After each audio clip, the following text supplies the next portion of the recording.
Hello friends, let me share with you an interesting case which I came across during Diwali time, and now I got a time to compile that case and discuss with you all. So this was a 6-year-old girl who was being referred to us from Odisha. She had a fever which was going on for 4 days, had rash, maculopapular rash, and on examination there was cervical lymphadenopathy and had conjunctivitis, non-prolonged conjunctivitis, strawberry tongue, and the diagnostic criteria for Kawasaki diseases were met. So she was diagnosed to have a KD, and management was started. A 2D echo was done by Dr. Divesh, and that was normal. Coronaries were normal. She was started with IVIG treatment, and aspirin was started. After 48 hours of starting IVIG, she became febrile. Her rash disappeared, and the after plan was to discharge her next day morning. Now, on the day of discharge, she develops hematemesis, and there was a significant blood in the vomitus. So the possibility was aspirin-induced gastritis and gastric ulcer rupture was considered, and she was started with omeprazole and stuff like that. By afternoon, again she gets a small vomitus, small amount of blood was there, and that's when pediatric gastroenterologist was called. And Dr. Kinisha was involved. She saw the child, and management was well planned, discussed, and later scopy was planned if she bleeds again.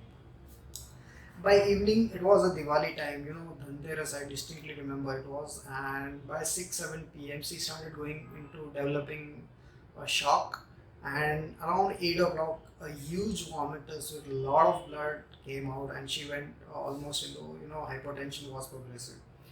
PCV was ordered, it was already ongoing, and then the decision to do a scopy, emergency scopy, on during the Diwali time was considered. Dr. Kinisha's team was not available, and spoke to many other gastroenterologists. They all politely asked me to wait, and they did check with their technicians and everyone, and they some of them reverted back also that they could do the scopy. But meanwhile, I could get hold of Dr. Sanjay Rajput sir team. I could speak to Dr. Rushi, and then decision was taken. So I took a child around 9:30 to the Dr. Sanjay Rajput sir clinic, and scopy was done. During scopy, it was very difficult. Child was hypotensive, and once the scope was inserted, there was a lot of blood and clot inside her stomach, and it was difficult to find out the lesion. Positions were changed.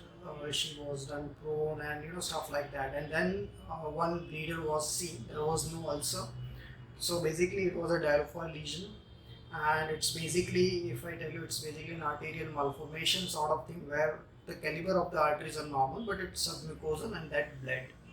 It was a pulsatile bleeding, and then the glue was done, bleeding was stopped, recheck scopy was done, and then immediately her hemodynamics also improved, and she could go home 48 hours after. I could not find any association of Kawasaki disease with Delophi lesion being bled, and it's a rare combination where if in pre-scopy era where there was no availability of scopes, 80% mortality is documented with this particular disease, and now mortality is somewhere around 8 to 10% because of the scopy techniques and the availability of glue and stopping that bleeding. So this was just a case, instead of publishing into the journals which take a lot of time, political contacts and whatnot, I thought of sharing with the close group which prefers to go listen to these interesting cases. I also have a request that if you have come across any interesting cases, you can share it with me in a video format. I can allow you to use my platform of Thinkpedia to share awareness amongst the colleagues. Thank you so much for watching this video.